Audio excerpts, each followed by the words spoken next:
listening to America First Radio.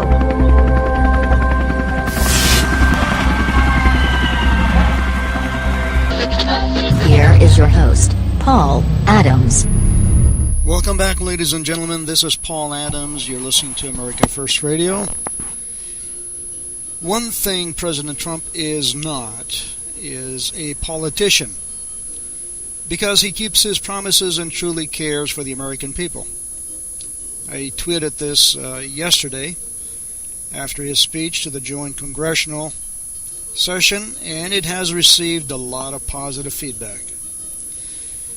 He doesn't posture, he doesn't prance, he doesn't equivocate, he doesn't obfuscate. He is simply the advocate for the American people, and he truly, truly cares for them, collectively, individually. You know, to watch him at the joint congressional session among these career politicians, many of them who have hated him, well, it all seemed a little surreal. He kind of stood out like a sore thumb. It was actually unbelievable to watch him up there. And to think of where we were a year ago, how many challenges he faced, the hundreds of millions of dollars in negative ads that were spent on him, the slander, the libel, the histrionics from the left, the effort to nullify the election after the fact, the threats to the electors, the constant vilification. To me, it's just a miracle that he was up there. This is no damn accident. He was foreordained and pre-selected before he was born to become the President of the United States of America. No ifs, ands, or buts. Simple as that. He campaigned harder, he debated smarter. He never ever took a break. And when President Ronald Reagan shook his hand back in the day, he said, "For the life of me, and I'll never know how to explain it, when I met that young man, I felt like I was the one shaking hands with the president." Donald Trump didn't have to do this. He didn't have to put himself and his family through the death threats, the constant abuse. But if you believe we are a nation under God, if you really, really, truly believe this election was God overruling the opposition and beating them at their own game. Some of the things that President Trump said really moved me. He said, "This is a message deeply delivered from my heart." I really felt that. When he talked about Harley Davidson, he said they weren't even asking for a change, but I am.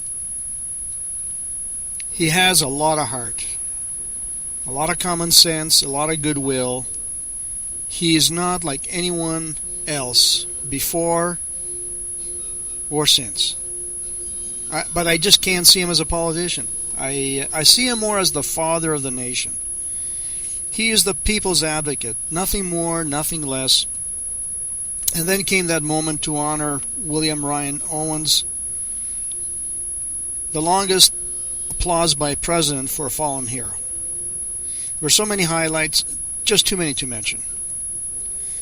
And to cap it all off, he said, "We are all made by the same God." It was one of the best speeches I have ever heard. I was so proud to see him up there. And I was also so proud to see him sign the executive order which repeals Obama's EPA clean water rule. Talk about a rule that hamstrings Americans. I mean, who would have allowed such a stupid rule to come into existence? Only a communist like Obama. So now we have to talk about the DNC, and I feel like I need to wear my Has-Chem suit because they're so toxic, these commies posing as Democrats. So they picked their new chairman, Tom Perez, Obama's former Secretary of Labor. The guy who outsourced jobs and kept minorities on plantations firmly in despair and dependent on the government. Of all the people they could have picked, the Dems picked a Lenin lookalike, who, by the way, has picked Keith Ellison as his deputy chair. See, they really wanted Ellison in, but he was just too radical. Dollars to donuts, I bet, and I'm not a betting man, but I am willing to wager they will knock off Perez somehow so that Ellison can be the chair. Hey, look, if they can do a number on Bernie, this should be a cakewalk. So the party that branded itself as the party that stole the primary nomination from Bernie Sanders, the party that colludes with the media in typical communist fashion, has picked a Lenin lookalike.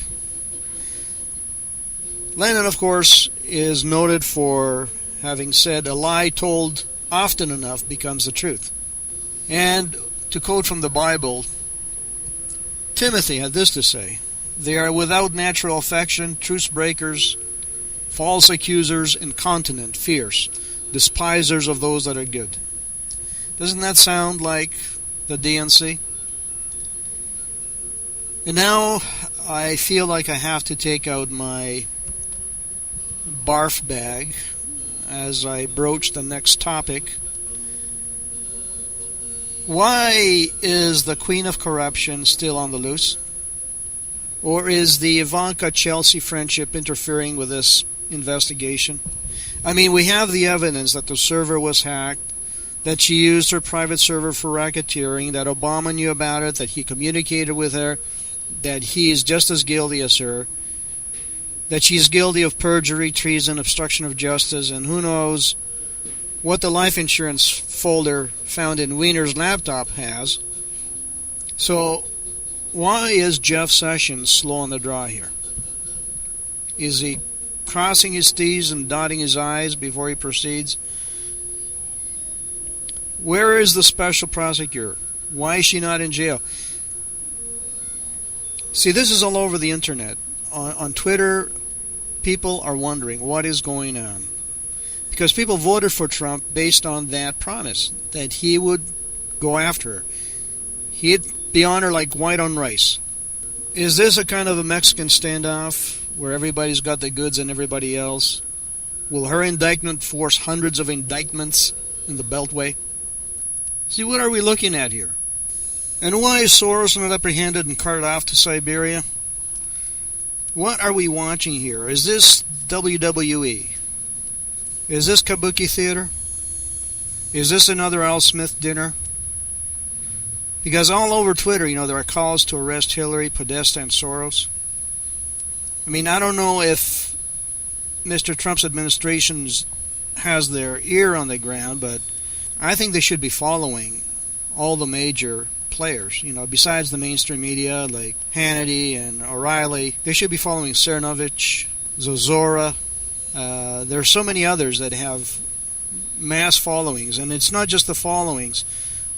Anyway, we can be very thankful for President Trump and Jeff Sessions for running up over 1,500 pedophiles, something the mainstream media is silent on, and they must be just scratching the surface at this point. And what about the Catholic Church now? The Pope is sounding more and more like a frontman for Lucifer. He just declared that pedophilia priests need to repent with a lifetime of prayer. Give me a break. Really. There should be no immunity when it comes to pedophilia. I don't care what path you're on. You know what they did to Mormon leaders, and I'm a Mormon, I'm a Latter-day Saint. You know what they did to them back when polygamy was a custom in the church? They incarcerated them. And eventually the church had to discontinue polygamy. And by the way, I have sideswiped Mitt Romney 6 ways from Sunday, okay, for his treachery. I call a spade a spade. We need a clean house from the top down. We can't give Hillary the time of day. We've been insulted enough by criminals who run for office in order to appease their donors. Just think about this. Who in the right mind, what Secretary of State, who is, by the way, the original classification authority, tries to sell us this notion, this baloney, that she never sent or received classified emails from her server. I mean, that was her job. That was her job, to send classified emails. Come on, there's just too much on her. I think Obama should be tried for treason also, because he communicated with her through her unsecured server, and he knew damn well that she was using an unsecured server from her basement. You know, we had a belly full of the lies. Now, Satan is coming out openly, threatening Trump and his supporters. They're doing these rituals on every waning moon. They're sending out hexes, spells, and curses. This is witchcraft, folks. And if you think it doesn't work, if you're not tethered to God, think again.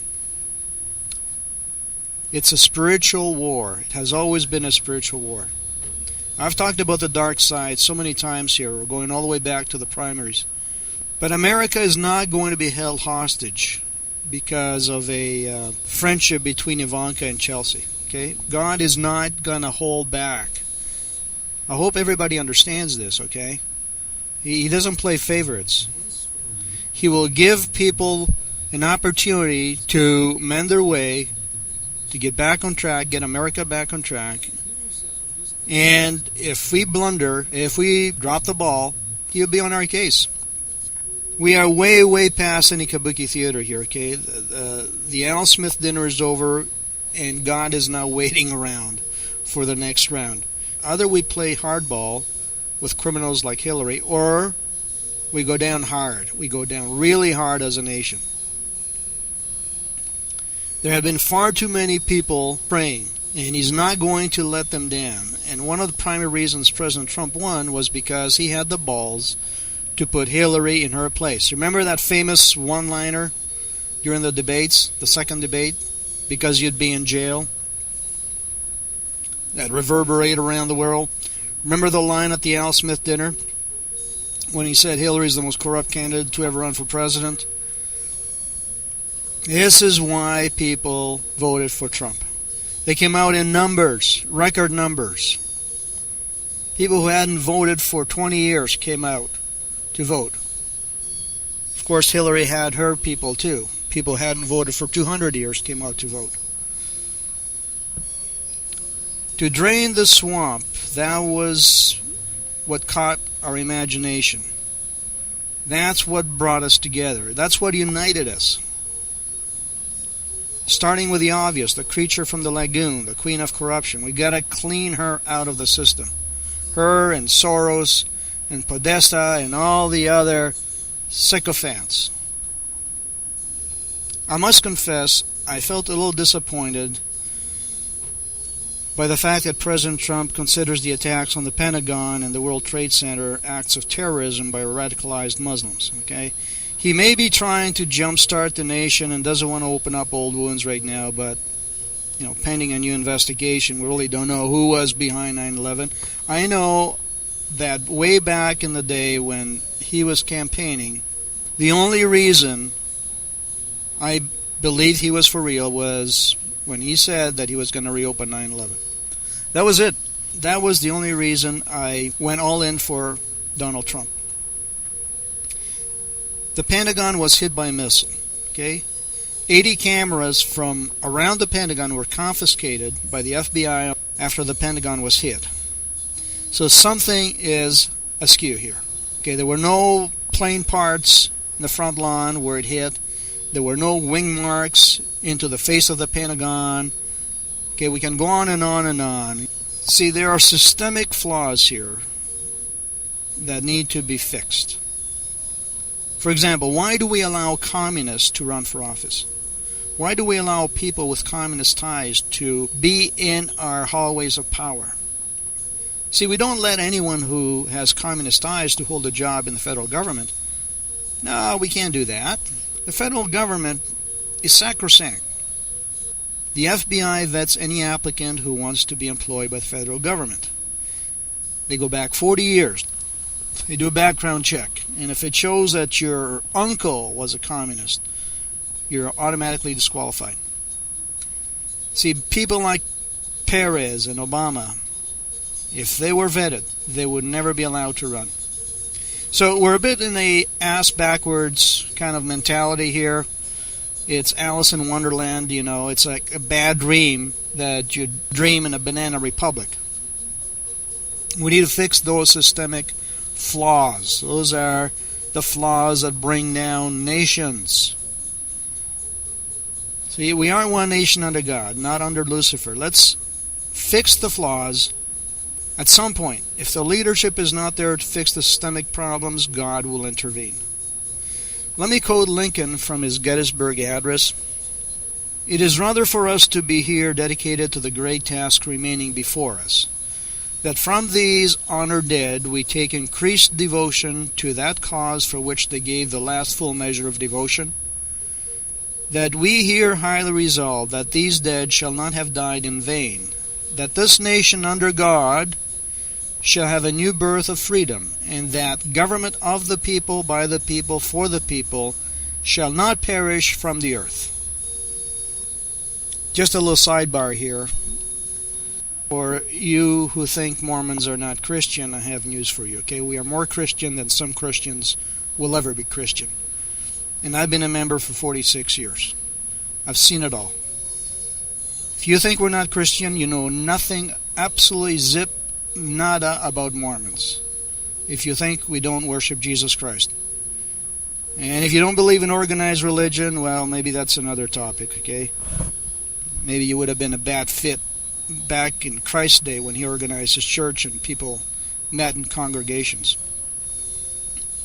Just for your information, though, the Book of Mormon refers to the name Jesus Christ over 200 times, and the name Christ over 100 times. The official name of the church is the Church of Jesus Christ of Latter-day Saints, to distinguish it from the former-day saints. See, let me simplify it. I love Christians of every stripe and color. I love Jews. See, Christianity comes in different song sheets. You can have a song sheet that is so easy to play, so simple to play. It can be played with a toddler's keyboard. You know, one of those 6-inch by 24-inch keyboards. Or you can have a song sheet that can be played with a full orchestra and a massive organ console. Yeah, the Church of Jesus Christ started off way back in the day during Christ's lifetime as a small keyboard. And little by little by little he added, and now it's a massive organ console with a full orchestra backing it. Now, there's nothing wrong playing from sheet music that requires a beginner's keyboard. Nothing wrong with that at all. Keep playing. But in time, whether it's in this lifetime or in the great beyond, there will be time to learn more. There's more. Let me ask you this question, okay? For those of you who are really into Christianity and truly believe that faith in Jesus Christ and baptism and repentance are the keys into God's kingdom, let me ask you this. What happens to all these billions of people who have lived on this planet and have not heard of Jesus Christ? What happens to them when they die? Do you have the answer for that? Do you really want to know? Yeah, well, some of these truths have been revealed in this last days. Anyway, enough of that. See, we're not thin-skinned, okay? You can ridicule us, mock us. You can have the Book of Mormon played in Broadway plays. Imagine if you had the Quran playing on Broadway. Man, there's a reason for jihad. But we're not thin-skinned. We've been through it all, okay? We've been ransacked. We've been driven out from state to state. We've been murdered and massacred, and we are in good terms with the Constitution of the United States. What I fear the most is that many Latter-day Saints are not taking their religion seriously or America's freedom seriously, And they're falling into a trap. They are the foolish virgins, in that parable. They have no concept of globalism, of secret societies, of Trojan horses, of wolves in sheep's clothing. They take everything at face value. They are insulated. They're under the ether. They look at Romney for leadership. I mean, come on. When their book, the Book of Mormon, our book, the Book of Mormon clearly speaks of these end times and clearly tells us to wake up. So in a way, it might be better to go into heaven. And by the way, we don't believe just in one heaven. We believe in three heavens. It would be better to get into one of those three heavens, having mastered the basics, just faith in Jesus Christ, repentance, loving God with all of one's heart, mind, and strength, and loving one's neighbor as oneself. Those are the basics. Than to be overinformed, to be an armchair theologian, and to not have mastered the basics. I want to give here an example of what God can do to America's enemies. See, back in August 24th, 1814, when 4,000 British and former slaves marched into a deserted Washington after President James Madison had hightailed it,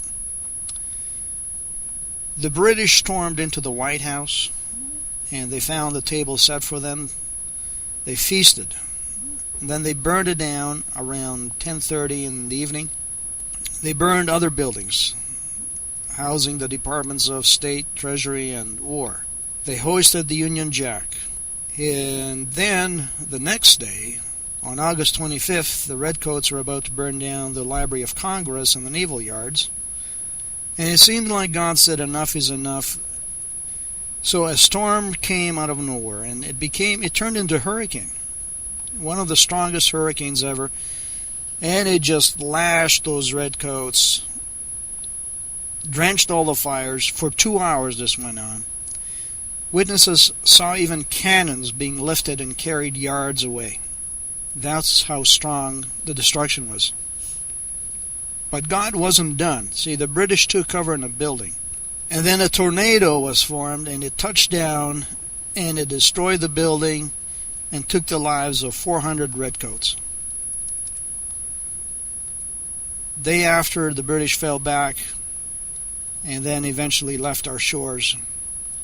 So, for all you Luciferians, all you Satanists, the anti-theists, the anti-liberty anarchists, the hell-bent spawn of Satan, and I'm addressing here specifically their high priestess, that Jezebel, who is still lurking in the bushes thinking that she can go back and run for 2020.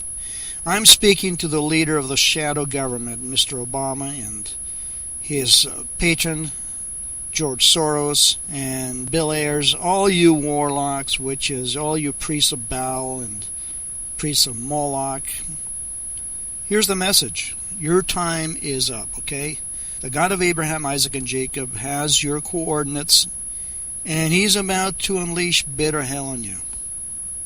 This is the end-time battle we're coming to, when the posterity of Adam and Eve, as promised in the garden, has been wounded at the heel, bitten by the snake, and now it's time for the posterity of Adam and Eve to square off with Satan, with his posterity.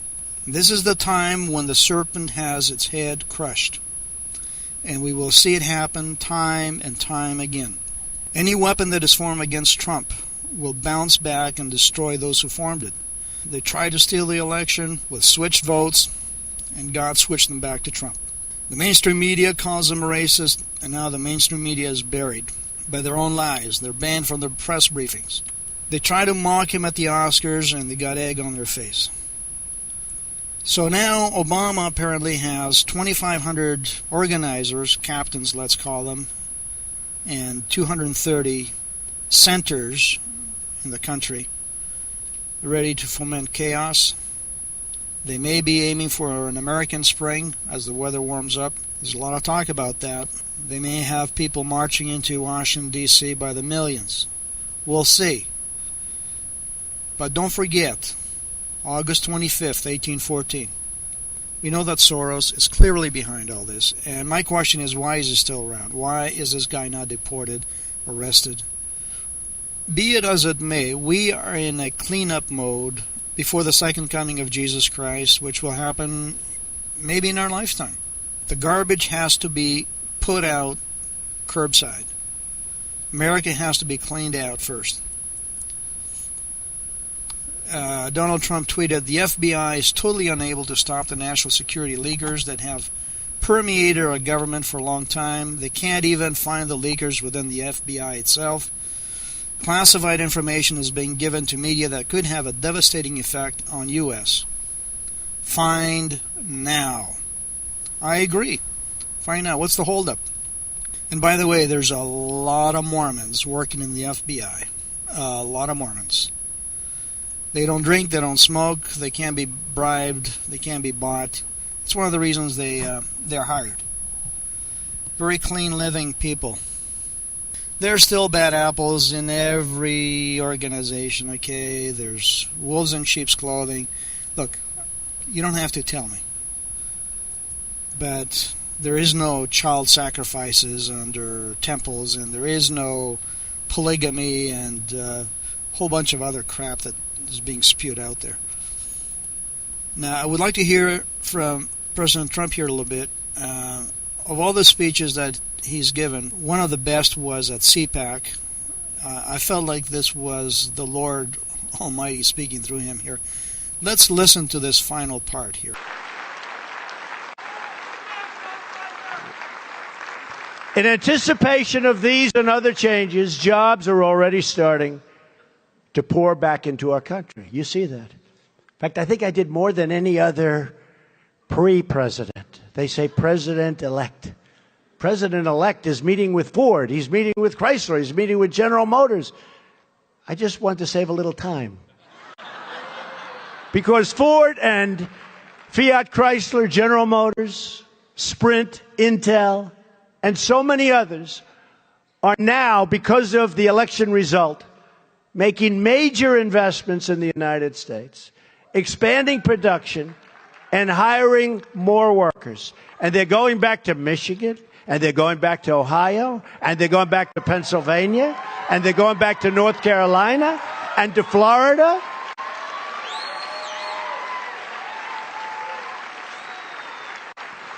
It's time for all Americans to get off of welfare and get back to work. You're going to love it. You're going to love it. You are going to love it.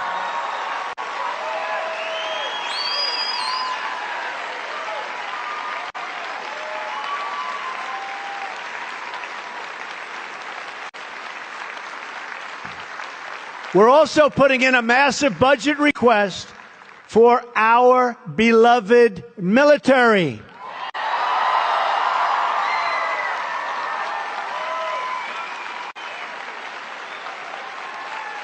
And we will be substantially upgrading all of our military, offensive, defensive, everything, bigger and better and stronger than ever before. And hopefully we'll never have to use it, but nobody's going to mess with us, folks. Nobody.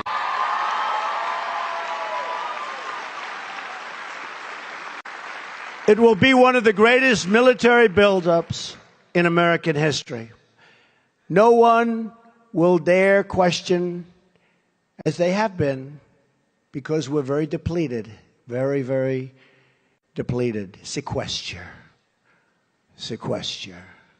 Nobody will dare question our military might again. We believe in peace through strength, and that's what we will have.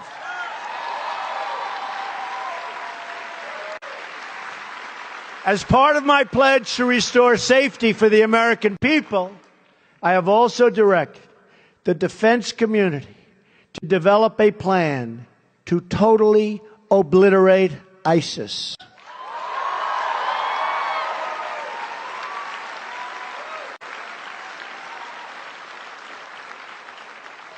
Working with our allies, we will eradicate this evil from the face of the earth. At the same time, we fully understand that national security begins with border security. Foreign terrorists will not be able to strike America if they cannot get into our country. And by the way, take a look at what's happening in Europe, folks. Take a look at what's happening in Europe. I took a lot of heat on Sweden. And then a day later, I said, has anybody reported what's going on? And it turned out that they didn't. Not too many of them did. Take a look at what happened in Sweden. I love Sweden. Great country, great people. I love Sweden. But they understand I'm right. The people over there understand I'm right. Take a look at what's happening in Sweden. Take a look at what's happening in Germany. Take a look at what's happened in France. Take a look at Nice and Paris. I have a friend. He's a very, very substantial guy. He loves the City of Lights. He loves Paris. For years, every year during the summer, he would go to Paris. It was automatic with his wife and his family. I hadn't seen him in a while. And I said, Jim, let me ask you a question. How's Paris doing? Paris? I don't go there anymore. Paris is no longer Paris. That was 4 years, 4 or 5 years has it gone there. He wouldn't miss it for anything. Now he doesn't even think in terms of going there. Take a look at what's happening to our world, folks. And we have to be smart. We have to be smart. We can't let it happen to us.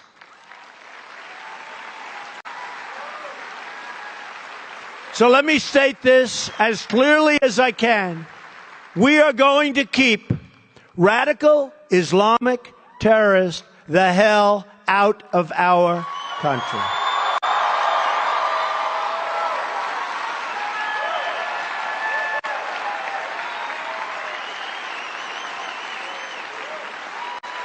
We will not be deterred from this course. And in a matter of days, we will be taking brand new action to protect our people and keep America safe. You will see the action. I will never, ever apologize for protecting the safety and security of the American people. I won't do it. If it means I get bad press, if it means people speak badly of me, it's okay. It doesn't bother me. The security of our people is number one, is number one.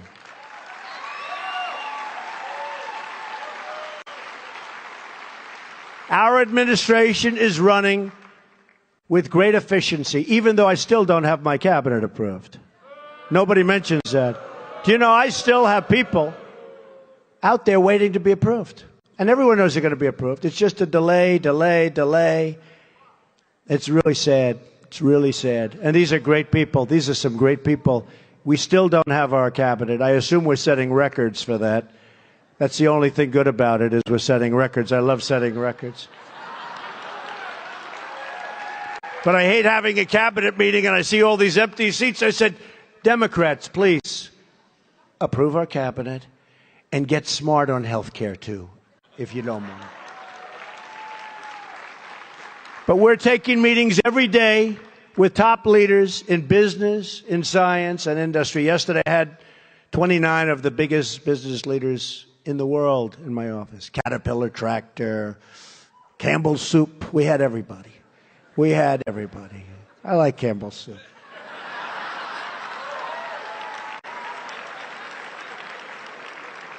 We had everybody. And we came to a lot of very good conclusions, and a lot of those folks that are in that room are going to be building big, massive new plants and lots of jobs. And you know what? They're going to be building them in this country, not in some other country. We're meeting with unions, meeting with law enforcement, and we're meeting with leaders from all around the world. Where the White House doors used to be totally closed. They were closed, folks. You don't realize that. They were closed. They're now wide open. And they're open for people doing business for our country and putting people to work.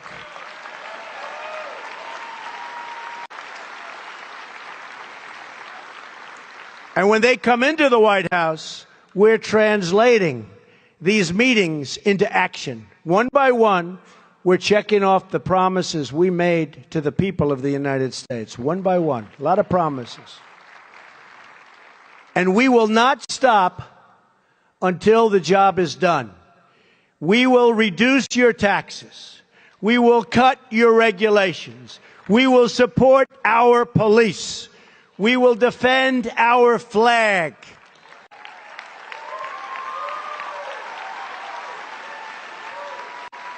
We will rebuild our military.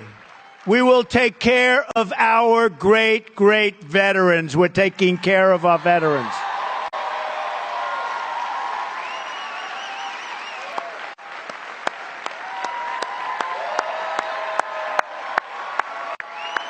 Now, I want to talk a little bit more about John McCain, but I won't. Do your own research. There's a video on McCain called John McCain Exposed by Vietnam Vets and POWs, okay? I don't want to take any more time on McCain here. I don't know why this guy is in the public eye. Why was he ever voted in as senator? I have no idea. Why aren't people doing the research on this guy? It makes me want to puke. Are you kidding me that a guy like that is actually in the Senate? You know, no wonder America is in such a deep swamp. How many times do you need to have your head bashed in the wall, America? How many times do you need to be reamed, America? How many times do you need to be duped, America? That's all I have to say. God bless America, and God bless our President Trump.